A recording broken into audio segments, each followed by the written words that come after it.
Dios les bendiga, hermanos. Les habla su hermano y amigo José Plasencia del canal La Fe de la Iglesia. En esta ocasión, trayendo para ustedes un programa muy especial y tenemos como invitado a el profesor Rafael de la Piedra Seminario que nos está acompañando desde Lima, en Perú. Profesor, bienvenido. ¿Cómo está? Muchísimas gracias, José, gracias por la invitación. Encantado de estar en la transmisión de La Fe de la Iglesia para un tema tan apasionante como es la Sábana Santa de Turín. Así es, estamos honrados de que haya aceptado nuestra invitación y bueno, estoy seguro que será de mucho beneficio para toda nuestra audiencia, para todos ustedes, hermanos y amigos que nos acompañan, que no conocen al profesor Rafael de la Piedra Seminario. Les estaré proporcionando algunos datos sobre su persona. Bueno, el profesor Rafael de la Piedra Seminario es magíster en teología dogmática por la Facultad de Teología Pontificia y Civil de Lima. También él es miembro del Comité Científico de la Universidad Regina Apostolorum de Roma y del Centro Mexicano de Sindonología CMS. Y como ya lo mencionó el profesor, él estará compartiendo con nosotros acerca de este tema tan apasionante para muchos, particularmente para él, que lo ha hecho el objeto de su estudio por ya años. Y estaremos hablando de la sábana santa de Turín. Así es de que, sin más, voy a, pues dar la oportunidad a que Rafael, el profesor Rafael, nos dé una pequeña introducción. Lo primero creo que sería, ¿qué es la Sábana Santa? ¿De qué estamos hablando? Y para poder entender eso, habría que describirla. Entonces yo quisiera a ver si podemos ver la sábana como tal para entender que, en verdad, más que una sábana, estamos hablando de una enorme tela horizontal. Si podemos poner en imagen la tela para que los que estén observando y acompañando este programa puedan entendernos perfectamente. Esta es la presentación de la tela. La siguiente, por favor, donde vemos la tela y sus características. Perfecto. Vamos a ver entonces que es un enorme lienzo extendido que mide 4,41 de largo y 1,13 de ancho. Esta medida, si ustedes van a ver los diversos libros, informaciones o páginas de internet, varía mucho y después del cambio de tela y de las reparaciones que se hicieron el año 2002, pues cambió y se extendió un poco más, por decirlo de esa manera. Es exactamente las medidas de 4 a 8 codos, que era una medida que se usaba en el Medio Oriente. ¿Cuánto pesa? 1 kilo, 123 gramos aproximadamente. ¿Y qué es lo que vemos en esta enorme tela? Vamos a ver varias características. Lo que más llama la atención son dos líneas horizontales, que las vemos aquí, son unas líneas paralelas, producto de un incendio ocurrido en 1532 en Chambéry, una ciudad de Francia. Después explicaremos un poco al hablar del recorrido histórico, cómo llega a Turín actualmente y por qué se llama la Sábana Santa de Turín, porque está en la ciudad de Turín, al norte de Italia, ¿no? Por otro lado, tenemos también unos triángulos muy claros que vemos en la parte superior y en la parte inferior, productos también de este incendio de 1532. Vemos también marcas de sangre. Después, cuando veremos las imágenes un poquito más ampliadas, son imágenes de sangre que recorren toda la extensión de la Sábana Santa, y la figura central es la de un cuerpo extendido con los brazos entrecruzados en la parte delantera. Es un cuerpo desnudo con todas las características de un crucificado, pero de manera particular con todas las características de lo que Jesús sufrió en su pasión y en su crucifixión. Esta es la parte frontal, aquí está el rostro, y vemos la parte dorsal, ¿no? La espalda, los glúteos, las piernas y las plantas de los pies totalmente ensangrentados. Entonces tenemos, para resumir, tenemos esta imagen de quemaduras, tenemos imágenes de sangre y también de suero sanguíneo. Tenemos también unas imágenes que nos expliques de agua, porque la Sábana Santa en los momentos, en las vicisitudes de su historia, se usó agua para apagar el fuego del incendio de 1532. También tenemos unas pequeñas marcas triangulares en dos partes de la Sábana Santa, que ciertamente estuvieron antes de 1192 y que posiblemente fueron hechas para marcar la Sábana Santa, para probarlas, etcétera, etcétera. Y por último, la imagen más impresionante es la de un hombre desnudo, crucificado a la usanza romana del siglo I, y que calza perfectamente con todas las informaciones que encontramos en los evangelios, en los relatos evangélicos. Eso es más o menos un poco la descripción de esta sábana. Es de un lino, una tela muy fina del Medio Oriente, hecho de una particular tejido, una sarga particular que tiene el nombre de espiga de pez o espina de pez. Espiga de trigo, perdón, o espina de pez. Entonces, esa es una especie de pequeña introducción de lo que vamos a hablar ahora, ¿no? Así es. Gracias por esta descripción. Bueno, para aquellos que no tenían una imagen mental de la sábana santa de Turín, yo creo que después de presentar estas imágenes ya estarán recordando. Es un tema bastante popular, incluso hay documentales, pero bueno, yo creo que han ya traído a sus mentes qué es la sábana de Turín de la cual estaremos hablando, ¿no? Bueno, viene la pregunta a la mente, profesor Rafael, y es la siguiente, ¿no?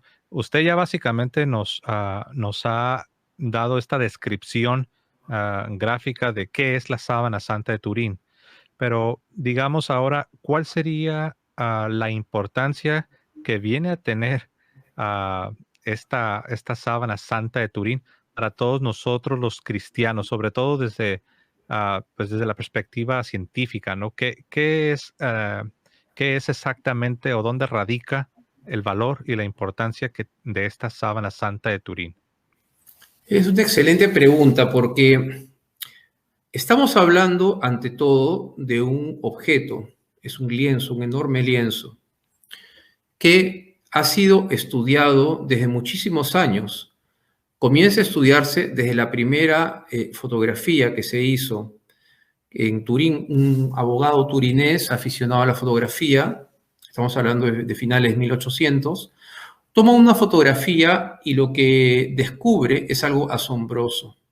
A partir de ahí, la ciencia comenzó a interesarse, porque claro, era un objeto piadoso que se mostraba, se exponía durante momentos particulares, ¿no? Especialmente cuando llega a Turín en el año 1578. Sin embargo, siempre fue considerado como objeto solamente piadoso, ¿no? Como hay muchos en la Iglesia Católica, ¿no? Una reliquia, ¿no? Pero hay muchas en la Iglesia Católica, muchas auténticas, también hay muchas que son falsas, ¿no? Sin embargo, al ser un objeto de estudio científico, comenzó a cobrar un enorme interés para su estudio. ¿Cuál es el sentido de la sábana santa? Pues bien, todos los estudios que se han realizado en la sábana santa nos hablan de que es un objeto que tiene todo el hombre que fue envuelto en esta sábana, todas las características que sufrió Jesucristo en la pasión y en su muerte. Por lo tanto, si el objeto es auténtico, y para eso vamos en este diálogo a ir desarrollando varias ideas, estaríamos hablando de la sábana que cubrió a Jesús cuando murió y que dejó una impronta. ¿Y por qué deja esa impronta? ¿Qué es esa impronta tenue, leve que se ve? ¿Qué es? Pues estaría vinculado al hecho extraordinario de la resurrección de Cristo. ¿Cuál es su importancia?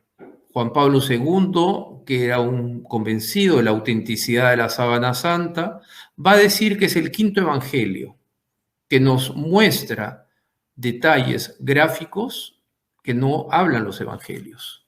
Detalles del sufrimiento, detalles del dolor, detalles imperceptibles la cantidad, por ejemplo, ¿no?, de heridas que tiene por los azotes, que son 720 marcas de los azotes, fueron 120 golpes, ¿no? A partir de la Sábana Santa tenemos muchos datos científicos, ¿no?, comprobados, que nos hablan de este detalle. ¿Qué valor tiene para nuestra fe? Como que nos mete dentro de la propia pasión de Jesús y de todo lo que Jesús sufrió para nuestra redención. Así es. Mientras yo observaba la imagen que hemos presentado, mientras usted nos daba la respuesta a la importancia para nosotros los cristianos, me llamó la atención dos cosas: cómo se, ah, se, se habla de lo que viene siendo la importancia del cuerpo físico, del cuerpo material de Jesucristo. Nosotros sabemos que ya desde el primer siglo, incluso a finales del primer siglo, surgen grupos con ideas erróneas en cuanto a la encarnación, en cuanto al cuerpo de nuestro Señor Jesucristo, los cuales algunos señalaban que no se trataba de un cuerpo real, de un cuerpo material, físico, como el que poseemos nosotros, sino que decían que era un cuerpo aparente, una especie de fantasma, ¿no?, por así decirlo. Pero si ahora nosotros estamos considerando eh, la sábana santa de Turín, es obvio que esto nos habla de el cuerpo físico y material que toma la segunda persona de la Santísima Trinidad en el momento de la encarnación, ¿no? Y se ve reflejado pues en el momento de su muerte, ¿no? Cómo es envuelto en la sábana santa de Turín, como ahora le conocemos. Y eso nos habla de lo que es el cuerpo material, el cuerpo físico de nuestro Señor Jesucristo. En otras palabras, esto da, por decirlo así, coloquialmente, esto da al traste con la herejía gnóstica de que Cristo no Claro, tuvo un cuerpo. claro, muchos dudaban de la humanidad de Jesús. La herejía es justamente, toda herejía toma un poco de lo que se ve en los evangelios y lo extrapola, ¿no? Entonces decían que no era Dios o que no era hombre. Entonces, ¿qué pasa? El dogma, sabemos de las dos naturalezas de Jesucristo, que era Dios y hombre al mismo tiempo. En esta imagen que has mostrado, me gustaría verla de nuevo para explicarle un poco cómo era el cuerpo que fue envuelto en la sábana santa, qué características tenía. Y según los estudios que se han hecho a partir de la sábana santa, podemos afirmar varias cosas. Primero, es un cuerpo que está masacrado. Aquí vemos una escultura, pero que está limpia, es hecha por un italiano, y que no muestra lo que veremos después, realmente las marcas de azotes. Ahora, ¿cuánto medía, cuánto pesaba, cómo era? Lo primero que debemos decir que es aproximadamente entre 1,68 m a 1,78 m, un promedio de 1,75 m. No es muy clara la información sobre su altura, aunque se han hecho estudios en computadoras gráficas, ¿no? Y ahora sí se tiene una idea más aproximada, porque es un cuerpo que tiene una posición bastante particular, como vemos aquí en la imagen. Es decir, las piernas están estiradas pero dobladas y tiene una rigidez cadavérica. También la cabeza está pues como que encima del pecho. Podemos decir que mediría aproximadamente 1,75 m. ¿Cuánto pesaría? Pues más o menos entre 70 y 80 kilos, yo diría un promedio de 79 kilos. Es una persona joven, atlética, con una musculatura bastante desarrollada, especialmente las piernas. Es una persona que ha caminado muchísimo. En sandalias tiene unas partes de los dedos que están más separadas que la otra, donde podría ser producto de que ha caminado mucho y en sandalias. Y es un cuerpo que tiene todos los rasgos semitas, es decir, un habitante del Medio Oriente. Una nariz alargada, cabellera abundante. Los judíos, los israelitas, no se cortaban el cabello. Quienes se cortaban el cabello eran los romanos, tenían el cabello bastante corto. Los judíos no, ¿no? Ellos se cortaban el cabello, como leemos en el Levítico, por dos razones: por duelo personal o por penitencia. Por otro lado, tenían unos ojos acentuados, una nariz alargada, ya he dicho, el de la sábana santa tiene una nariz con un tabique nasal desviado, ¿no?, por los golpes que ha sufrido. Y por otro lado, también podemos afirmar que es un cuerpo que no está en descomposición. Es un cuerpo que no existe, una cosa muy, muy interesante, y eso lo decía Benedicto XVI, que no conocer la corrupción es precisamente la definición de lo que es la resurrección, ya que la corrupción es la fase donde la muerte es definitiva sobre un cuerpo. Pues el cuerpo que no está, no es un cuerpo que ha estado en estado de corrupción. Y eso es muy interesante. Y aquí ya adelantándonos un poco al tema fundamental de la sábana santa, ¿qué es lo que hace que la imagen se produzca en este lienzo? Es decir, ¿qué es lo que vemos en el fondo? ¿No? Pero eso lo puedo dejar para la otra pregunta. Y un detalle más, las manchas de sangre son del tipo AB. 0.3 o 0.5% de la población mundial tiene esa sangre. Y curiosamente es la sangre de habitantes del Medio Oriente, número 1, número 2. Es la sangre que corresponde a el sudario que se encuentra en Oviedo, que es una pañoleta grande, que solo tiene mancha de sangre. Tiene polen también del Medio Oriente, hablaremos un poco del polen también que está presente en la sábana santa, es decir, los vestigios microscópicos de la sábana santa. Y por otro lado también es curioso, pero es el tipo sanguíneo del milagro eucarístico de Lanciano, entre otros, ¿no? Los que pueden someterse a pruebas científicas, los milagros eucarísticos, pues han demostrado que también es el mismo tipo sanguíneo. Pero estamos dando bastante información y quedamos por aquí para la siguiente pregunta, estimado José. Sí, me llamó la atención, profesor Rafael, la porción donde se nos dice que la sábana santa no presenta evidencias de descomposición. Y de ahí, pues, de ahí se desprende la cita del Papa Benedicto XVI que usted ya ha citado, ¿no? No conocer la descomposición es precisamente la definición de resurrección. De resurrección, exactamente. No hay cuerpo decompuesto, es un cuerpo entero, que ya falleció, pero que no ha visto ese lado de la descomposición de nuestra carne. ¿Por qué? Porque ha resucitado, está en la gloria del Padre en la eternidad. Sí, eso es muy, muy interesante. Muy bien. Bueno, continuando. Bueno, creo en parte usted ya ha respondido a la pregunta que tengo, que tenía preparada, ¿no? Precisamente era qué se conoce de la persona que estuvo en esa sábana y ya la ha respondido. Así es de que, bueno, podemos ir a la siguiente. Y es una pregunta tal vez ya un poco teológica, pero que sin duda tiene una cierta relación. Es sobre el relato del Evangelio, profesor, donde se nos dice precisamente antes del Señor Jesucristo ir a su pasión, se nos describe al Señor Jesucristo en el huerto del Getsemaní y se nos dice que estaba en oración en un momento pues de mucha intensidad y dice que sus gotas de sudor caían a tierra como grandes gotas de sangre.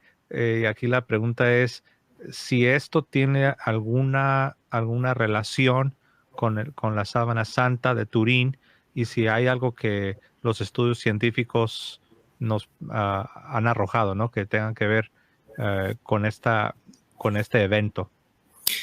Es una muy buena pregunta, porque cuando yo hago las exposiciones, las conferencias sobre la sábana santa, menciono este pasaje. Y la pregunta que uno tiene que hacerse es, ¿quién escribe sobre esto? Solamente un evangelista, que es Lucas. ¿Y quién era Lucas? Lucas era un científico de la época, era un médico, el médico amado de Pablo, ¿no? De Saulo de Tarso, de Pablo. Entonces, Lucas es muy fino, además era griego, y los griegos pensaban con una mentalidad muy lógica, muy científica, digamos así ahora. Entonces, él hace esta descripción. No se le escapa ese detalle. Es un fenómeno que se llama hematohidrosis, que es la sudoración de sangre. Ahí tengo unas imágenes que son un poco fuertes, uno puede ver en internet, de personas que tienen esta sudoración de sangre, que es decir, la ruptura superficial de los vasos capilares hace que se produzcan como pequeñas gotillas en todo el cuerpo. todo el rostro. Y es curioso, pero se ha comprobado en estudios de soldados donde tienen una gran tensión, un gran estrés. Por ejemplo, la famosa Guerra de las Trincheras, la Primera Guerra Mundial, que fue horrorosamente sanguinaria, ¿no? Y que duró años y años, ¿no? Que las trincheras se hacían y avanzaban, retrocedían, y se creaba una tensión muy grande porque uno podía morir, además que olía terriblemente mal, todo esto. Pues bien, tenían esta sudoración de sangre también algunos soldados americanos en la guerra de Vietnam. ¿Qué quiere decir esto? Esa sudoración de sangre o esta hematohidrosis no está presente en la sábana santa, pero sí se ve un cuerpo totalmente lleno de puntos de sangre. Son más de 5.000 puntos de sangre que vemos en la sábana santa. Y si lo leemos en los evangelios, Jesús comienza a vivir su pasión ya antes de recibir los azotes. Es decir, por el grado de estrés que vivía, lo que va a hacer es toda la piel, ¿no? Que tiene vasos capilares, se muestran, se ponen de hipersensibles, ¿no? Hay una hipersensibilidad en toda en la parte de la piel. Por lo tanto, va a tener un sufrimiento mayor, que es lo que va a suceder en la parte de los azotes. ¿Y por qué se produce esa hematohidrosis? Por el grado de estrés y de sufrimiento. Hay todo un desarrollo muy interesante, que es cuánto sufre Jesús. Y sufre muchísimo. No solamente porque fue un castigo terriblemente violento, lo masacraron, y lo masacraron encarnizadamente. O sea, los azotes fueron una cosa terrible. Hay muchos condenados que morían durante cuando eran azotados. No llegaban a la crucifixión. Entonces, este fenómeno ya nos habla de un tremendo dolor físico que parte de un dolor psicológico tremendamente fuerte, ¿no? Pero ya nos estamos adelantando para el tema de la flagelación, estimado José. No sé si tienes alguna pregunta del tema. Sí, de hecho, precisamente la pregunta que se relaciona con la imagen que ya podemos ver en pantalla es precisamente sobre la flagelación. ¿Qué nos puede enseñar la sábana santa de Turín precisamente sobre los azotes y heridas que fueron infligidas en el cuerpo de nuestro Señor Jesucristo? Bueno, los azotes era un castigo brutal y salvaje que era aplicado antes de la crucifixión. El reo permanecía totalmente desnudo, atado a una columna no muy grande, ¿no? Y esto lo efectuaban con unos azotes que se conocían con el nombre de flagellum o lorum, o el flagrum taxilatum, que eran unas pequeñas bolillas del tamaño de 3 milímetros. Yo les puedo mostrar si me pones en pantalla. Esta es una reproducción, digamos, por decir así, burda de lo que son los flagelos, ¿no? Pero que vamos a contabilizar a lo largo de la sábana santa, pues más o menos 120 golpes, realizado por dos carrascos, dos soldados, que eran contratados. Recordemos que los soldados romanos eran soldados profesionales, se les pagaba. Y generalmente creemos que son todos italianos, romanos, no todos eran italianos, eran contratados de los territorios aledaños al territorio donde cuidaban. Entonces era gente que eran enemiga de los judíos, además que los judíos eran tremendamente complicados para el imperio romano, era una procuraduría. Tenía el poder religioso de las autoridades judías y tenía la presencia de Poncio Pilato, el procurador romano. Era un pueblo, repito, bastante complicado, se sublevaba, etcétera, etcétera, ¿no? Tenía una concepción religiosa muy, muy fuerte. Pues bien, se le aplica este castigo a Jesús, ¿no? Este flagrum taxilatum que he mostrado se llamaba el escorpión, por hacía unos golpes desgarradores, ¿no? Y lo aplicaban estos soldados, los lictores, ¿no? Ahora, por ejemplo, el Horacio, que era un escritor romano de la época republicana, decía lo siguiente, y cito a Horacio, que dice: la víctima era destrozada por los latigazos hasta el punto de asquear a los verdugos.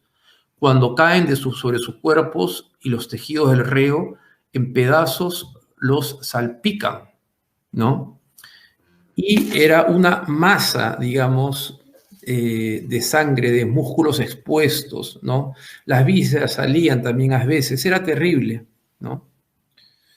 Y al provocar, y ahora sí, si quieres poner la imagen, ¿qué es lo que sufría un condenado después de los azotes?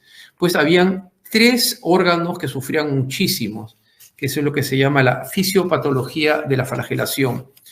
Sin duda, la película de Mel Gibson nos retrata esto a su manera, ¿no? Porque él interpreta y coloca algunos datos de la sábana santa, otros de las visiones de Anne-Catherine Emmerich, que no siempre fueron de ellas, ¿no? Porque ella no sabía escribir. Había un escritor alemán que le escribe todo lo que ella visionaba, y además son visiones particulares, no significa que fue así. El dato más claro que tenemos de cuánto sufrió Jesús está en los evangelios, y bueno, a partir de la santa podemos llegar a lo siguiente. Hay tres órganos vitales que sufrieron mucho, o sea, la parte externa totalmente llagado, destrozado. Después yo voy a pasar una imagen de lo que es una reproducción de la espalda y todo el cuerpo totalmente ensangrentado de Jesús. Pero detengámonos en tres órganos vitales: corazón, pulmones y riñones. ¿Qué es lo que va a suceder? Los músculos comienzan también a descomponerse, hay una intoxicación constante, ¿no? Pero el corazón, que está recubierto de una membrana, que es el pericardio, ¿no? Al tener una contusión fuerte, comienza a llenarse de líquido, que puede ser suero sanguíneo, puede ser suero, perdón, o puede ser sangre. Y va a tener una serie de trastornos de ritmo, en el ritmo cardíaco, ¿ok? Una arritmia en el ritmo cardíaco. Va a comenzar a funcionar de manera deficiente. Vamos a los pulmones. Los pulmones tienen una capa, también una membrana, que es el hemotórax, ¿no? Que se va a llenar de sangre o puede ser agua, y evidentemente eso es producto, en el caso de Jesús, de los golpes que recibió. Por otro lado, los riñones también van a sufrir, porque los riñones van a ser esos filtros, van a filtrar la sangre, pero son riñones que las cavidades corporales pues están destrozadas, entonces hay una insuficiencia renal, y eso va a crear un desequilibrio fundamental, ¿no? Ese desequilibrio se rompe. Entonces, es una sangre que ya llega a todo el cuerpo de una u otra manera acidificada, no purificada, y todos los órganos comienzan a funcionar mal. ¿Por qué? Porque se rompe este equilibrio que nosotros tenemos en la sangre. Entonces vamos a tener un cuerpo pues bastante dañado externamente e internamente, ¿no? Eso es más o menos lo que podemos decir. Entonces ya hay un cuerpo muy, muy debilitado cuando comienza a cargar a la cruz, que es lo que viene a continuación, ¿no? Así es. Muy bien. Bueno, primero lo vamos a traer de regreso.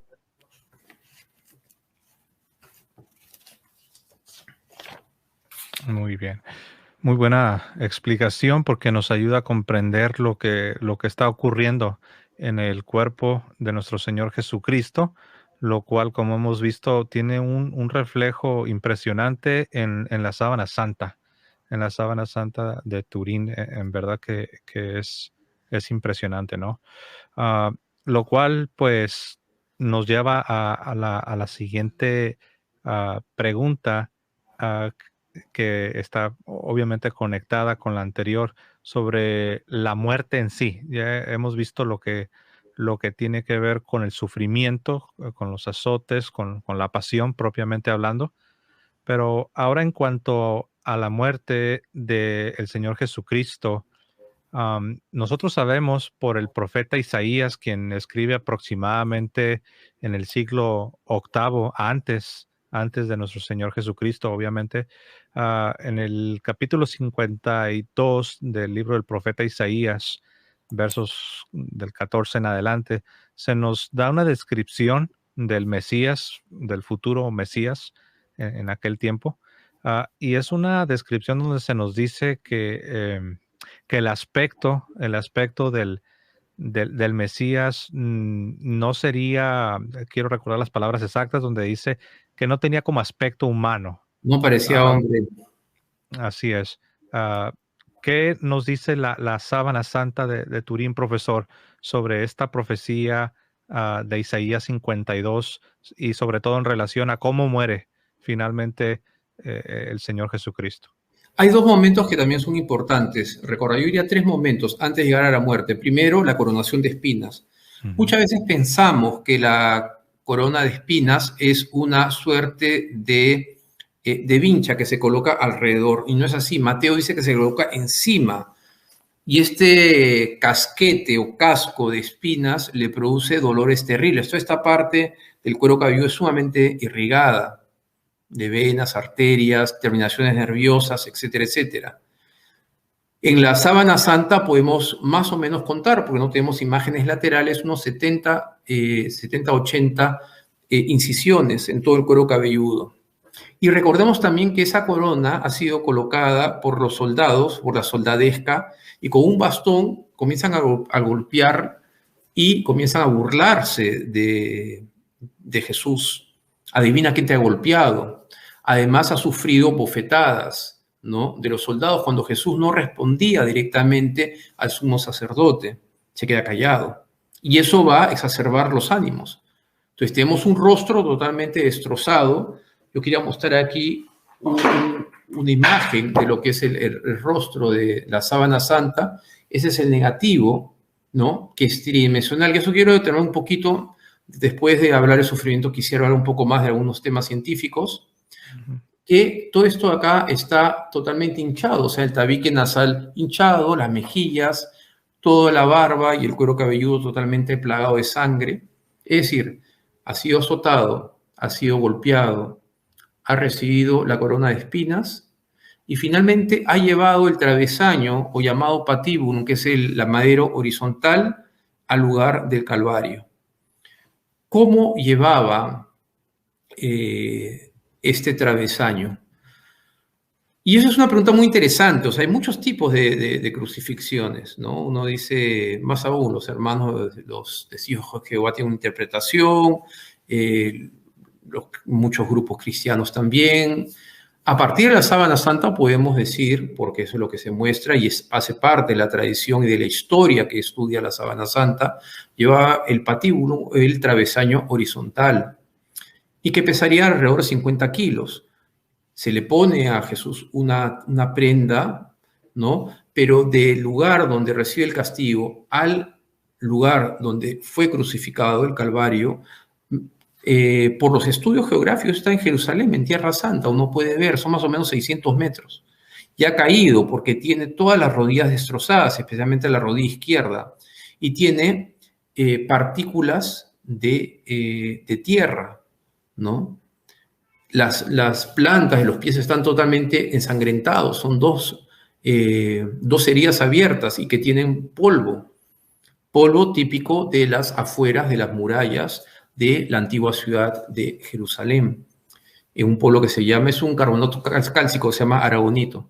Entonces, todos son pequeñas microscópicas pruebas, ¿no? Por otro lado, el lienzo tiene polen, ¿no? Prácticamente el 80% del polen, de plantas, polen, etcétera, que se encuentra en la sábana santa, pertenece al Medio Oriente también. Repito, son pruebas microscópicas que redundan en la autenticidad de la sábana santa, además del tejido, ¿no? El tejido es más o menos como el que mostramos, algo así, ¿no? El tejido que yo les hablaba, ¿no?, que es, este es un lino fino propio del Medio Oriente. Entonces llegamos y el cuadro es bastante grave, ¿no? Es una persona que, y luego se crucifica. ¿Y cómo era la crucifixión? Era un castigo horroroso, ¿no? Los romanos comienzan a usar la crucifixión desde las famosas guerras púnicas, que son contra los fenicios. Pero se crucificaba en Egipto, en Persia, en todo el Medio Oriente se crucificaba. Los romanos no crucificaban a ciudadanos romanos, por eso San Pablo muere decapitado. Pedro muere crucificado, ni a las mujeres, a los esclavos, a aquellos que no pertenecían al pueblo romano y que hubiesen cometido el peor de los delitos, que era la traición. que es una de las acusaciones a Jesús, es eso, es un traidor. Tú eres el rey de los judíos, le pregunta Poncio Pilato, y por 3 veces, según el Evangelio de San Juan, lo quiere liberar. Entonces llega al Calvario y es crucificado. Y es crucificado y se le coloca, según la sábana santa, según los vestigios, un clavo de este tamaño. Se llaman clavitravales, eran unos clavos enormes, ¿no? Y que pasaban la base de la mano, en un espacio aquí, que se llama el espacio de Stott. ¿Por qué? Por una mancha que tenemos aquí de sangre que está visiblemente en la sábana santa. Entonces, al pasar el clavo, esta base de la mano, lo que va a hacer es dañar un nervio que pasa por aquí, se llama el nervio mediano, y el pulgar se retrae y los dedos se estiran. Entonces queda aquí, ¿no? Pasa la base y queda así. Y el clavo del pie, que era uno, porque en el tiempo de la muerte de Jesús no se colocaba todavía esa pequeña base que se colocaba en los glúteos. Eso fue a partir del siglo I, en la época de Nerón en concreto, para que los crucificados durasen un poco más en los circos romanos, recordemos. Era un espectáculo dantesco. Y el clavo de los pies era un poco más largo, entre 15 a 20 centímetros de largo, y pasaba por el segundo o tercer paso de los huesos del pie, los huesos metatarsianos. Entonces, y era un dolor tremendo, o sea, solamente colgado de las heridas producidas por los clavos. No tenían cuerdas, no vemos presencia de cuerdas en la imagen de la sábana santa. Muchas representaciones lo hacen así, por lógico, porque si se pone en la palma de las manos, el cuerpo se desgarra. Es un cuerpo de 80 kilos, más la tracción, porque va ese cuerpo apoyándose en sus heridas para poder respirar y absorber, inhalar y exhalar aire. Pero todo está dañado, los pulmones están ya dañados, el corazón tiene taquicardias, tiene calambres tremendos, ha perdido mucha sangre, mucha agua. Todo es calambres. Los riñones no purifican bien la sangre se va volviendo cada vez más espesa y por la gravedad comienza a llegar con mucha dificultad. Entonces el cuadro es muy crítico, ¿no? La pregunta que me acabas de hacer de que muere Jesús, pues de una confluencia de factores tremendamente dolorosos, internamente, externamente, psicológicamente, anímicamente, está destrozado. Sin embargo, Jesús permanece consciente. ¿Y por qué? Porque llega a hablar, llega a preocuparse de la persona que él más quería, de su mamá. Llega a preocuparse por la salvación del buen ladrón. Llega a perdonar a sus enemigos. Es impresionante realmente, o sea, es algo que se estudia. Yo he estudiado el tema, me apasiona, es la serenidad y el dominio que tiene Jesús ante un dolor extremo. ¿No? Físicamente totalmente masacrado, pero psicológicamente traicionado, ¿no? Se han burlado de él, lo han humillado, y él es consciente que es inocente y es Dios y hombre al mismo tiempo. Tiene el poder de hacer eso. Dio la vista a los ciegos, resucitó a Lázaro. ¿Se acuerdan el pasaje del Evangelio de San Juan? Cuando resucita a Lázaro e inmediatamente después el Sanedrín decide matarlo, porque es mejor que muera un hombre que muera toda la nación para proteger nuestro lugar santo, el tabernáculo del Templo de Jerusalén. Así es, y me venía a la mente mientras escuchaba esta descripción que hace de el sufrimiento, ¿no? La magnitud y cómo en medio de ese sufrimiento, pues todavía él tiene la templanza, la fortitud, obviamente no, en su voluntad. Sabemos que él tenía verdaderamente una voluntad humana, obviamente santa, cómo él está pensando en otras personas. Y me venía a la mente, profesor, cómo Jesús se describe a sí mismo en su estado de ánimo cuando está en el huerto del Getsemaní, como él dice que está, algunas traducciones leen triste hasta la muerte, otras afligido hasta la muerte. Y muchas veces nos enfocamos en la parte cruenta, en los azotes, en los golpes que recibió, pero ya desde la noche anterior, ¿no? Él dice, estoy afligido hasta la muerte, ¿no? Así es. Um, Así es, la verdad que Veamos pues verdaderamente. la imagen, José, me quedé pendiente a tu pregunta sobre la profecía de Isaías. Yo Ujú. quiero compartir pantalla ahora, lo voy a A hacer, ver. para Ujú. poder ver una imagen que nos muestra cómo estaba Jesús a partir de, así como se asombraron de él, muchos, pues tan desfigurado tenía el aspecto que no parecía hombre, y su apariencia era humana. Otro tanto se admiraba a muchas naciones. Esta es una imagen muy, muy fuerte, ¿no? Hecha por un escultor español, Miñarro, Juan Manuel Miñarro, que tiene todas las características que encontramos en la sábana santa. Se dan cuenta que es un cuerpo totalmente ensangrentado, destrozados, con el casco de espinas, ¿no? Y se ha descubierto qué planta podría ser la que hizo, la cual produjeron este casco, la Gundelia cundeforti, ¿no? O sea, hay un estudio científico del polen que se encuentra fundamentalmente en el rostro. Por otro lado, la cantidad de azotes y de marcas que cubren todo el cuerpo. Era un cuerpo que estaba desnudo, porque era una forma también de humillar a la persona que era crucificada. De hecho, nosotros le ponemos un paño a Jesús, ¿no? Un paño decoroso, ¿no? Pero un cuerpo que estaba destrozado, que estaba humillado, ¿no? Y hay una humillación, o sea, estar desnudo en la cruz ante todo el mundo, ¿no? Era un castigo tremendamente humillante, estresante, terrible, ¿no? Y vamos a ver las tres heridas que vimos aquí, que era en las palmas de las manos y en los pies. Y finalmente, cuando Jesús muere, ¿no? Y la pregunta, pues, ¿de qué muere Jesús? Y yo quisiera leerles de un libro que es muy bueno, del doctor José de Palacios Carvajal, que es un médico español. Él dice lo siguiente, él hace una especie de certificado de defunción. Y dice, doctor José Palacios, doctor en medicina, certifica que Jesús de Nazaret, de 33 años, hijo de José y María, ingresa ya cadáver al hospital, ¿no? Es una especie de certificado médico, imagina que hubiese ingresado al hospital, ¿no? Debido a un politraumatismo por lesiones múltiples y de repetición que han provocado hemorragias abundantes y un hemotórax derecho, ¿no?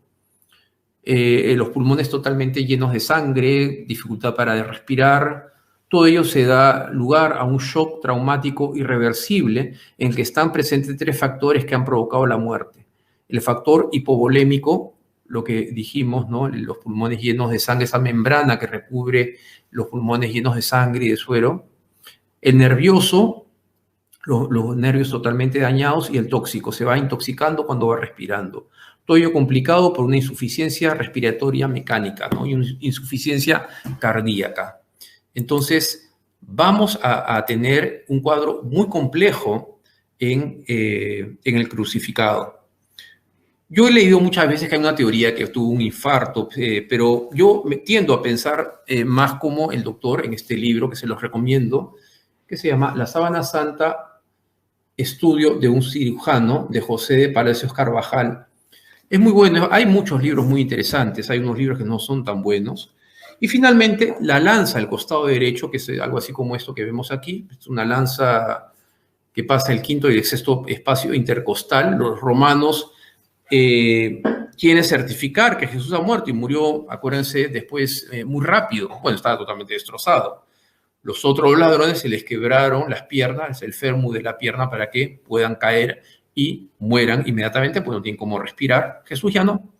Entonces se pasa en el lado costado del cuerpo de Jesús esta lanza, ¿no? A usanza de las lanzas romanas. Evidentemente estos señores son expertos en hacer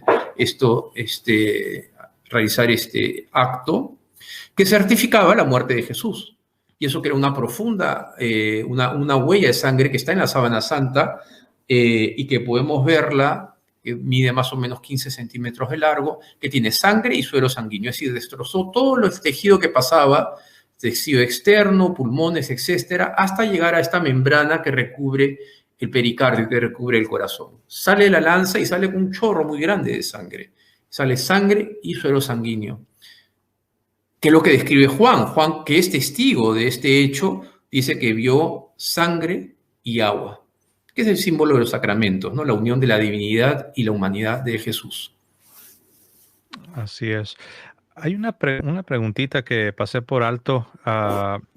De hecho, tiene que ver con la parte inicial de esta presentación, donde usted incluso nos mostraba, que de hecho, profesor, le quiero pedir si nos muestra una vez más lo que se usó para el azote. Ya está por aquí. Voy a buscarlo, espera, Sí, ya lo tengo. sí, Salgo de la sí, pantalla. Acá está. claro. O sea, esta es una réplica a partir de las marquitas que se ven en la sábana santa, las huellas. Ujú, Eran pedacitos de fierro, de plomo, quizás de huesecillos, ¿no? Voy a mostrarlo un poquito ujú. mejor. ¿Ok? Así es. Y de ahí mi pregunta, usted mencionaba que fueron casi 140 marcas. 120 Esto, soles que produjeron 720 marcas. 720 marcas. Ok, entonces, muy bien. Esto se deriva tiene que ver, me quedé pensando si esto tiene que ver son 39 azotes los que se les da, los que los judíos, Voy a y, entrar, menos de 40. Por eso es interesante. ujú, Esto prueba que los que aplicaron la pena no fueron judíos, fueron mm, romanos. Son detalles que redundan en la autenticidad del lienzo que estamos estudiando. muy interesante. Entonces, ese detalle yo no lo había considerado. Eso demuestra que fueron romanos y no judíos, porque los judíos solamente administraban, por así decirlo, menos de 40 azotes, ¿correcto? 39, para ser exacto. Está en el 39 libro para de ser. Levítico. Están dos citas del Antiguo Testamento. Así es, y creo que San Pablo también menciona cuando habla de sus Exactamente. Juan Pablo fue propios. azotado también. Así es. Muy bien. Entonces esto nos lleva a la siguiente pregunta, profesor. Y si me adelanto, me dice, ¿no? Porque la pregunta que tenemos programada, que no quiero dejarla pasar por alto, tiene que ver sobre el asunto de cómo es que se plasma la imagen de este cuerpo ensangrentado pues torturado de nuestro Señor Jesucristo. ¿Cómo se llega a plasmar la imagen en la sábana santa de Turín de acuerdo a los estudios que se han realizado, profesor? A ver, esa es la pregunta. O sea, ahí tendríamos que hablar una hora más, pero ya la verdad estamos hablando bastante, ya no da para más. Pero miren, las personas que más seriamente han estudiado la sábana santa, con la sábana santa en sus manos, fue el grupo precedido por un señor que se llama John Jackson, amigo mío. John Jackson vive en Colorado Springs. Él, el año 77, en una fotografía pequeña, ¿no? Descubre algo que es el que su madre, que era muy católica, le da cuando él era muy joven. Y él descubre que la sábana santa tiene algo muy particular. Es una sábana que, según él, cuando vio la imagen de una estampita chiquita, era como que se estuviese saliendo de la imagen. Y él tiene la intuición, él es físico, junto con un amigo suyo que se llama Eric Jumper, y él lo que hace es pasa esta imagen por un escáner, vamos a decir así de manera sencilla, que se llama BP8, que era utilizada en los vuelos espaciales, en las lecturas de la información que venía de los vuelos espaciales por la NASA. No es que la NASA investigó la sábana santa, la NASA nunca investiga la sábana santa. Pues bien, crea un grupo que se llama STIRP, ¿no? Que quiere decir Grupo de Investigación Científica de la Sábana Santa, en sus siglas en inglés. Y luego, el año 78, se va a Turín y por 120 horas va a recoger una cantidad de material impresionante de la Sábana Santa. National Geographic, aquí tienen el número, del año 1980, cuando todavía era muy seria, lamentablemente ahora confunde la ciencia con la ficción, ¿no? Va a documentar esto y lo va a hacer público en esta revista, ¿no? Del año 1980, que es esta de aquí.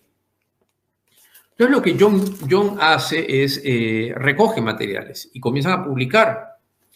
La gran pregunta era dos cosas, eran dos preguntas muy importantes. Primero, ¿qué es la imagen? Y segundo, la que me acabas de preguntar, ¿cómo se forma esa imagen? La imagen es muy particular, ya vimos que tiene esta tridimensionalidad, que es algo parecido a lo que está aquí. Esta es una pequeña escultura que la recibí de un señor, un estudioso francés, Galisteu, que tiene una imagen tridimensional, ¿no? Ese es el rostro de Jesús, que es lo que yo les mostré en esta imagen hecha por un amigo mío, Peter Sums, que no sé si se llega a captar, pero es como, es como un holograma que sale, es hecha de pequeños lentes multifocales. Sí. ¿Ok? Es como un holograma. Esta información que está aquí es producto de lo que se encuentra en la sábana santa. Obviamente ninguna fotografía y mucho menos una pintura puede producir esto. ¿Qué es la imagen? Entonces en la sábana santa tenemos, primero, ya hablé que hay manchas de quemaduras, etcétera, hay sangre, y sangre humana. Y sangre humana particularmente en los lugares donde tenemos arterias y venas, ¿no? Los lugares exactos. No es que una persona inventó y pintó y colocó pintura roja. No es pintura, número. Es absurdo. O sea, se han hecho pruebas microscópicas, pruebas de ultravioleta, se han hecho pruebas, microscopio electrónico, etcétera, etcétera.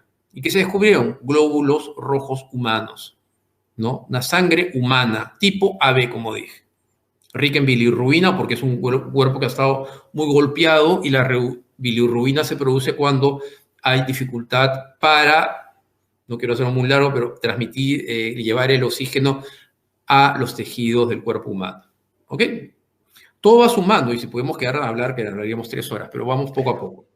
Entonces, bueno, ¿qué es la imagen y qué produjo la imagen? Esa es la pregunta fundamental que quiero responder. La imagen es, primero, no es pintura. Segundo, no es quemadura. Tercero, es una imagen muy superficial en las fibras que estuvieron en contacto con el cuerpo. Las fibras del lino, yo ya les mostré lo que es un lino. Este es una muestra pequeña de lino que es exactamente igual de la sábana santa, ¿ok? Es muy fina, dura mucho, dura en el tiempo, se perpetúa en el tiempo el lino bastante bien. Y la imagen solamente está en la parte superficial, es decir, la que estuvo en contacto con el lino. La sangre no, la sangre se empapó, es un cuerpo lleno de sangre, como ya hemos visto, traspasa la tela y la imagen se produce en un segundo momento. Hay sangre y después está la imagen. Es decir, entonces en la tela tenemos la sangre que empapa y traspasa la tela, pero después está el cuerpo. El cuerpo ha sido producido por un proceso de oxidación, ¿no? Y de reducción de la presencia del agua en las fibras superficiales del lino. Las fibras son como el tamaño del grosor de un cabello humano, que están así como que entretejidas, ¿ok? Y sobre la que estuvo en contacto con el cuerpo ha perdido coloración. ¿Y por qué ha perdido coloración? Porque ha perdido agua, ¿no? Entonces le cambia la coloración. Viene la pregunta. Ok, entonces hemos descrito más o menos, es una imagen que se comporta como un negativo fotográfico, a partir de la primera fotografía de 1891. Es una imagen, tiene características tridimensional, es superficial, es estable, no es pintura de ninguna manera, no es un cuadro hecho por Leonardo da Vinci, como lamentablemente a veces escuchamos en los programas esto de History Channel o National Geographic. No es así, es absurdo. ¿Qué puede producir esta imagen tenue, superficial, que tiene características tridimensionales y negativo fotográfico? ¿Cuál es la respuesta? No se sabe. Yo puedo elaborar una teoría, si es lo que yo voy a decir ahora. Mucha gente, yo he escuchado y he leído muchísimo, yo estoy en este asunto desde el año 92 más o menos, fue una especie de radiación. El problema de la radiación es que hay 4 tipos de energía: la energía atómica leve, la energía atómica fuerte, la electrostática y la fuerza de la gravedad. Ok. Yo no puedo inventar una energía. Yo no puedo decir es una energía radiativa, que el cuerpo de Cristo se volvió totalmente luz y eso hace que se impregne en la tela. Bueno, ya, pero eso no existe, pues. Es un milagro portentoso. Bueno, ok, vamos a ver si es un milagro, evidentemente. Pero sí podemos entonces afirmar que la tela, y eso lo dice John Jackson y lo decía también el padre Manuel Carrera, español que ya falleció, estudioso de la sábana santa. La tela ha formado la imagen que es muy tenue, pero muy detallada, tiene distancia y tiene detalle. ¿Por qué? Porque ha estado en contacto con este cuerpo que ha emitido una energía que no sabemos qué energía es. El padre Carrera hablaba de una energía localizante, pero que, imagínate que esta es la tela, mi mano es la tela, ¿ok? Ha caído por la fuerza de la gravedad y este cuerpo se va desvaneciendo. John Jackson dice que se vuelve mecánicamente transparente, que la verdad es que no es muy fácil explicar eso, porque un cuerpo que se vuelve mecánicamente transparente no existe. Pero sale del tiempo y el espacio. ¿Y por qué digo eso? Porque esa es la definición que está en el Catecismo 646 y ahora entro en el tema de la fe. Hasta ahora he hablado todo el tema desde el punto de vista científico. Ahora vamos a hablar de la fe. ¿Por qué? Porque sabemos que ese cuerpo pasó a un estado de gloria. ¿Y eso, José, cómo se llama? La resurrección de Cristo. Resurrección. O sea, está vinculado esta tela al momento máximo de la vida de Jesús, que es la resurrección. Vence a la muerte. ¿Pero qué significa? Y me remito al Catecismo 646, o sea, léanlo en su casa. Cristo sale del tiempo y del espacio y está en la gloria eterna del Padre, en un cuerpo glorioso. ¿Qué es salir del tiempo y el espacio? ¿Qué es el tiempo? Bueno, tenemos que leer filosofía, pero es la sucesión de instantes y de momentos. ¿Y qué es el espacio? Lo que ocupa mi mano. Definir el tiempo y el espacio es muy difícil. ¿Qué ocupa mi mano? Un espacio, ¿no? Y generalmente se define como la distancia equidistante entre los otros cuerpos, o sea, se define por la visión negativa y no lo que es. Pero si sale mi mano, ¿qué ocupa mi mano? ¿Qué queda? Entonces, ese cuerpo que sale del tiempo y espacio ya no ocupa más un tiempo y un espacio, ese cuerpo glorioso de Cristo, ese cuerpo que se va saliendo. Entonces, la sábana que envuelve ese cuerpo cae y al entrar en contacto con esa energía que es muy tenue, no sabemos cómo, porque no ha dañado la fibra, no hay quemadura, hace que pierda y que adquiera esa tridimensionalidad, esa figura que envuelve este cuerpo. ¿Alguna vez se ha logrado esto científicamente? No y sí. No porque tengan un cuerpo que resucitar y envolverlo y ver qué pasa, porque la ciencia lo que hace es reproduce ciertos hechos para que puedan evaluarse. Imposible. Sin embargo, un laboratorio del norte de Italia, ENEA, lo que hizo fue bombardear una tela de lino con rayos láser de alta densidad. Y sí consiguió cambiar, decolorar las fibras de lino sin quemar la fibra. O sea, rayos láser de alta densidad a mucha velocidad, ¿no? Consiguió eso.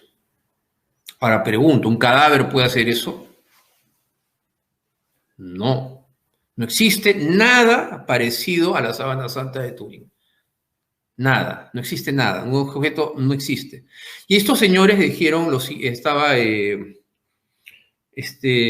Lázaro, si no me equivoco, que era uno de los científicos que comandaba este grupo de investigadores. Es imposible que pues un cuerpo anatómicamente perfecto, lo que vemos en la sábana santa de Turín. Entonces, tenemos la ciencia que puede escribir lo que vemos. Y tenemos la fe que nos da esos datos que le faltan a la ciencia, donde unimos el elemento de la resurrección, que es científicamente indemostrable. Porque la ciencia reproduce ciertos hechos, elabora teorías y después leyes para cerrar lo que es, y así avanza la ciencia, en hipótesis, prueba, hipótesis, conclusiones, y va reproduciendo esto, ¿no?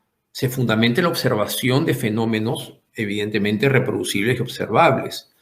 La fe, no, la fe es creer tú en lo que está aquí, en lo que Dios te ha revelado, y lo crees ¿por qué? Porque está en la Biblia y porque está en el depósito de la fe, en la revelación y la tradición, perdón. Entonces se une el elemento, y fíjate qué interesante, que es la definición que dijo Benedicto XVI, o sea, la no corrupción es la prueba de la resurrección, la no corrupción del cuerpo. ¿Por qué? Porque el cuerpo no está corrupto, salió del tiempo y del espacio, no está descompuesto, salió del tiempo y del espacio. Entonces, no sé si queda un poco claro. Yo creo que hay mucho que investigar, hay mucho que abrirse a lo que la ciencia nos puede decir. Es Turín y es la Iglesia Católica, es el Papa, que es el dueño por el custodio de la Sábana Santa. La familia de Saboya, que fue dueña de la Sábana Santa. No hemos hablado nada de la historia, que podríamos hablar horas, pero será motivo de entrevista, si es que no, si te parece a ti. Claro, Pero claro.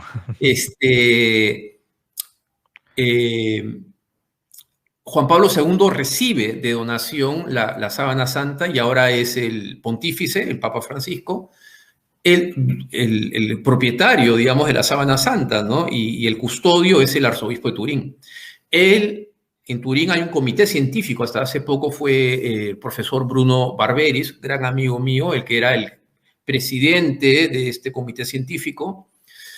Y evidentemente hay un tema que no hemos hablado, que es el carbono 14, que es todo un tema que es una piedra en lo que es el descubrimiento de todos los descubrimientos científicos sobre la Sábana Santa.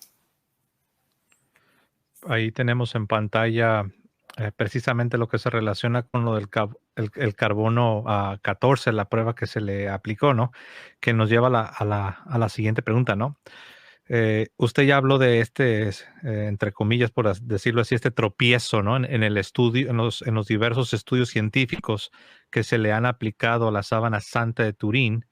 Sabemos que, si no me equivoco, a finales de los 80 se hicieron unas pruebas en ciertos laboratorios, en particular la prueba del carbono 14, donde, de acuerdo a los resultados que se arrojaron, según estos investigadores, ellos datan a la Sábana Santa en la Edad Media, y según esto, los escépticos lo han utilizado para tratar de meritar lo que creemos, ¿no? Que esta es la sábana con la cual ha sido envuelto el cuerpo de nuestro Señor Jesucristo, no en la Edad Media, obviamente, sino en el año 33 de nuestra era. ¿Esto es así, profesor?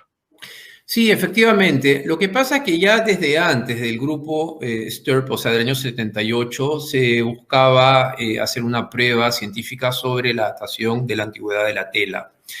No se hacía, ¿por qué? Porque eso significaría destruir una parte muy significativa de la tela. Eso la Iglesia no lo quería hacer y no lo podía permitir. Sin embargo, después de insistir y cuando el método se va perfeccionando en cuanto al tamaño de la muestra, pues se realiza el año de 1988 y se mandan 3 pequeñas muestras del lado superior izquierdo que está en pantalla a 3 laboratorios, ¿no? De Oxford, de Tucson en Estados Unidos, Inglaterra, y en Zurich en Suiza.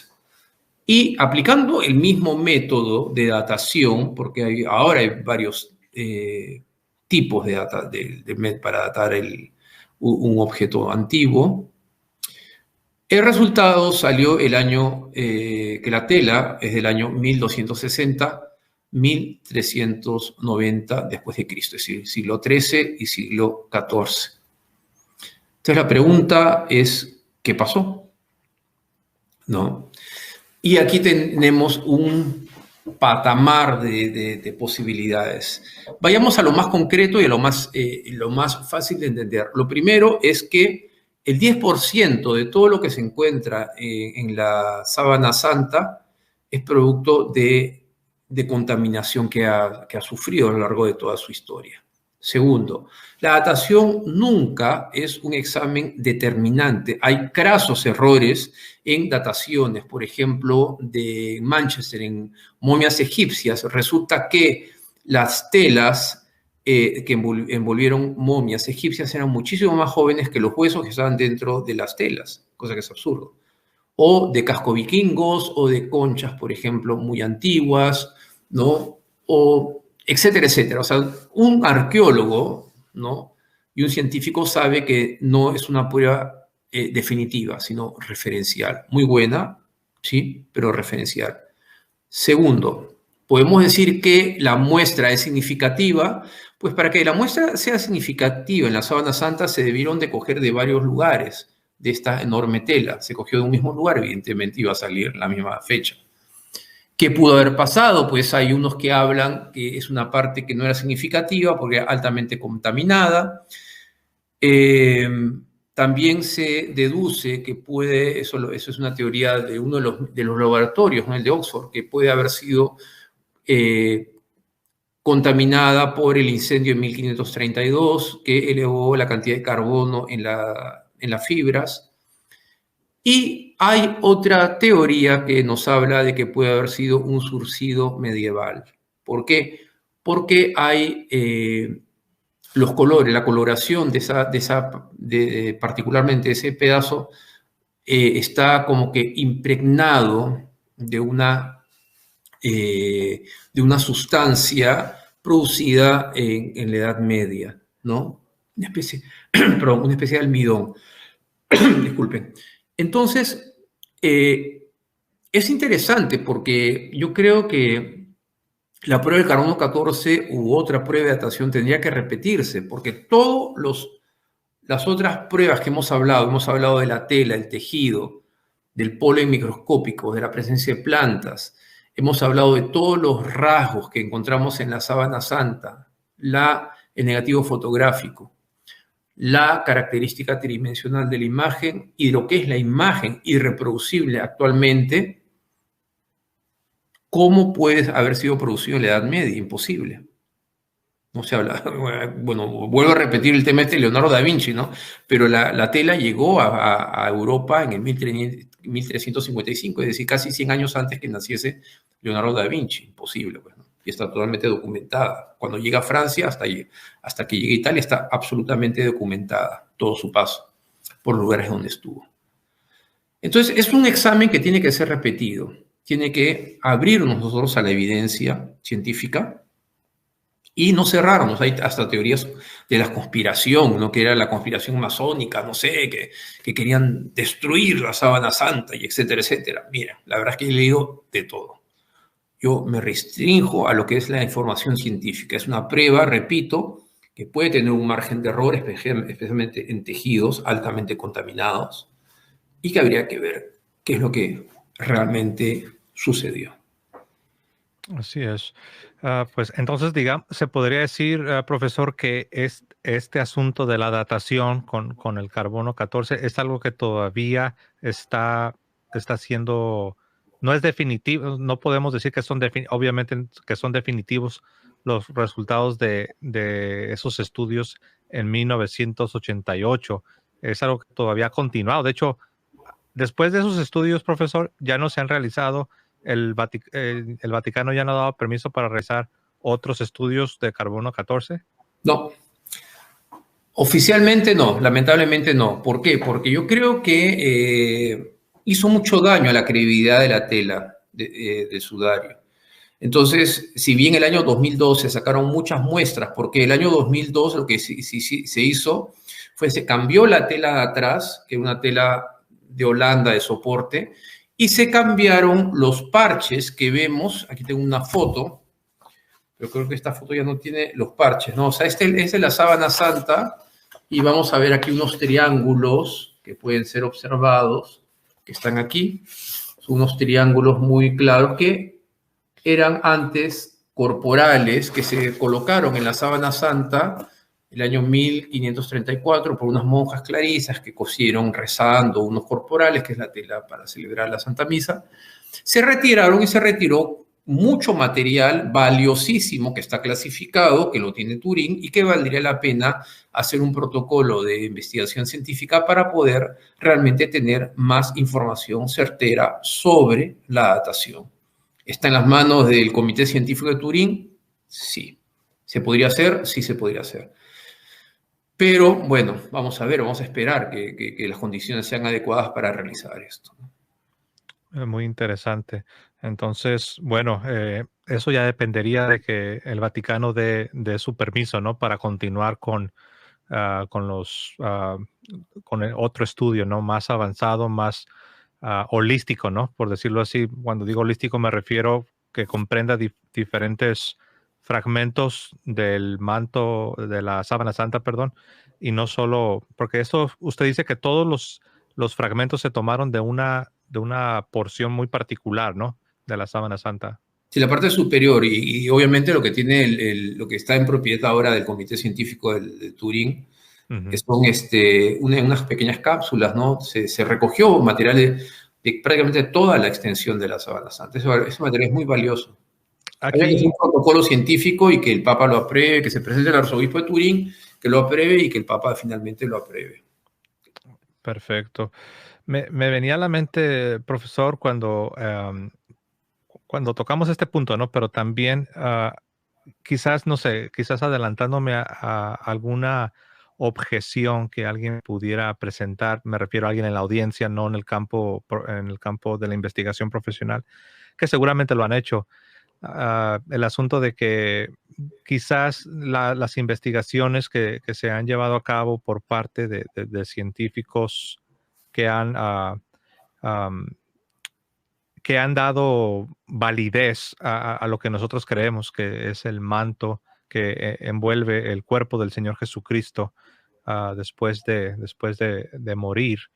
Alguien puede decir, no, pues simplemente dice, es algo muy sencillo. Ustedes están predispuestos, tienen una predisposición por la fe cristiana, y esa es la única razón por la cual ustedes se han inclinado a interpretar el manto como lo que ustedes proponen, ¿no? El manto que envuelve el cuerpo del Señor. Me venía a la mente, profesor, no sé si a usted le suena el nombre de Barry Schwartz. Barry Schwartz es un judío que fue el fotógrafo oficial del grupo Stirp, es amigo mío, vive perdido en una cabaña hermosa en las montañas de Colorado Springs. Es buenísimo, es una persona muy sensata, judío, y él dice que él cree en la autenticidad de la sábana santa, y él dice, yo como judío creo que fue un judío el que se envolvió en este lienzo, este cadáver es un judío, ¿no? ¿Que lo conoces o has escuchado hablar de él o no? Sí, de hecho, precisamente por lo que usted ya ha mencionado, alguien puede decir, no, es que ustedes están predispuestos por su fe cristiana. El asunto está de que, como ya lo hemos mencionado, Barry Schwartz, que ha sido uno de los investigadores también del manto santo, ni siquiera es cristiano. No, y Es, es, varios del grupo Stirp no eran cristianos ni católicos ni nada, y había de todo. Más aún, yo te puedo decir algo que no siempre lo digo, pero eh, mucha gente de iglesia pues no le dan mucha importancia a la sábana santa. Yo creo que con la pandemia, en la cual tuvimos dos exposiciones televisadas en internet y en todo el mundo, en todas las redes, donde se rezó para que se pueda interceder a través de rezar en esta, ante la sábana santa para acabar con la pandemia. Yo creo que eso le dio una importancia enorme. Fuera de eso, la verdad es que sí, hay lugar, momentos muy importantes de exposición, pero yo percibo que no siempre es así. No siempre así la gente de iglesia apoya lo que científicamente se ha descubierto, se sabe, quizás no de mala fe, evidentemente, ¿no? Quizás puede ser un poco de desconocimiento, etcétera, etcétera, ¿no? Ujú. Yo descubro que es extremadamente poderosa, o sea, es un instrumento poderosísimo de poder unir tanto la fe como la ciencia, ¿no? O sea, la fe y la razón, lo que decía Juan Pablo II en la Fides Ratio. Son dos alas que llevan al espíritu humano al encuentro con la verdad, y esa verdad es Dios. O sea, la verdad, no hay que tener miedo a la verdad. O sea, ¿qué pasa si se descubre que la sábana santa es falsa, por ejemplo? ¿No? O sea, vamos a poner en ese hipotético caso. La fe de uno podría quedar eh, avalada o debilitada. Bueno, mi fe, tu fe, se fundamenta en la revelación de Jesucristo. Y esa revelación pública de Jesucristo está en la Sagrada Escritura y en la Sagrada Tradición enseñada por el Magisterio de la Iglesia. Entonces, no se afirma en un objeto como la sábana santa. Sí, claro, nos encantaría que se siga investigando para poder seguir mostrando estas sorpresas. Antes de la invención de la fotografía no se conocía esta característica tan impresionante de la imagen de la sábana. No se conocía. Igualmente, la tridimensionalidad era un concepto totalmente inimaginable en la Edad Media. Inimaginable, ¿no? O sea, y ahora tenemos Sí, las impresiones 3D, entendemos lo que es la tridimensionalidad a partir de que ya lo vemos, ¿no? De muchas formas, ¿no? así es, pues creo que usted lo ha resumido, ¿no? Por un lado, nuestra fe no depende de este manto santo. Nuestra fe depende de la revelación como nos ha llegado por la Sagrada Tradición, la Sagrada Escritura enseñada por el magisterio de la Iglesia. Pero también me gustó lo que dijo en anticipación a este comentario, cuando usted dijo que no debemos ignorar lo que es o sea, somos cristianos, aunque nuestra fe no depende de una investigación científica o de que se compruebe la veracidad del manto santo de Turín, pero al mismo tiempo no podemos esconder como la avestruz, ¿no? La cabeza No, debajo. para nada, porque eso sería en el fondo negar que la razón, recuerda lo que decía Santo Tomás de Aquino, ¿qué cosa es la verdad? Adequatio ratio a la res, o sea, a las cosas. Nuestra mente, nuestra razón es capaz de conocer la realidad. Y es Ujú. interesante porque yo creo que, o sea, y estoy convencido que la sábana santa es un objeto en el cual podemos estudiarlo, manipularlo, poner un microscopio electrónico, sacar pruebas microscópicas, entender la parte médica, la parte de la historia que es fascinante, que no la he mencionado, pero que es fascinante, la parte del arte. Es decir, es un objeto a ser estudiado con la razón y está muy bien. Dios nos dio esa capacidad, no existirían pues esos aparatitos que a veces queremos botarlo porque nos condena mucho, que esos aparatitos que son los celulares o la computadora. Estamos hablando gracias a la tecnología y eso está muy bien, ¿no? Claro, se pueden hacer cosas bárbaras también con estos aparatitos, sí, sin duda, ¿no? O sea, la bomba atómica Hiroshima-Nagasaki es prueba de ello, ¿no? Y eso lo habla muy bien el Papa. Hay un pasaje bellísimo, el Papa Benedicto ante la sábana santa, que habla sobre eso, ¿no? Cuando fue a Turín, siendo Papa. Entonces, Ujú. no hay que temer a la verdad os hará libre, dice Jesucristo. Para mí es un leitmotiv de mi vida. La verdad te hace libre, te compromete, te hace libre. No hay que temer a la verdad, hay que temer a la mentira, Amén. hay que temer al pecado, a la mentira, sí, a la falsedad, pero la verdad te hace libre. No hay que tener miedo, o sea, por eso no hay que tener miedo a aproximarnos a la sábana santa con toda libertad, al contrario. Así es. No, pues ha sido realmente muy, muy emocionante. Estoy seguro que no soy el único que puede decir esto. Estoy seguro que toda nuestra audiencia se sentirá igual, estar escuchando todo lo que usted nos ha compartido referente a este manto santo de Turín, ¿no? Para aquellos que se preguntan, ¿quién es este Barry Schwartz que ustedes mencionaron? Que como ya lo dijo nuestro invitado, profesor Rafael, es colega y amigo de él. Él tiene una entrevista para los que sean bilingües, tiene una entrevista, está en las redes sociales, que le hicieron en un programa de EWTN. Es más, seguramente la tendrán doblada, estoy seguro que sí la podrán encontrar. La hizo el padre Pacua. El padre Pacua, así es, jesuita. Muy buena, sí, claro. Así es. Por si alguno se quedó pensando, ¿quién es este judío que dices que no es ni cristiano y está convencido de que este manto es algo real, ¿no? Que no se trata de alguna invención? Pues bueno, ya les di una pista, ¿no? Si quieren buscar un poco y sirve que escuchen también la opinión de otro experto, colega también del profesor Rafael.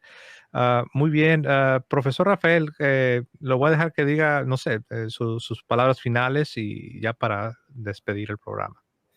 Bueno, te agradezco por haberme considerado para poder de en esta pequeña conversación que, bueno, se ha prolongado y que está, la verdad, el tiempo pasa rápido Yo muy contento de poder llegar a tantas y tantas personas a través de este medio. Agradezco mucho la deferencia y por otro lado, creo que, como dije al final, o sea, no hay que tener nunca miedo de lo que creemos, ¿no?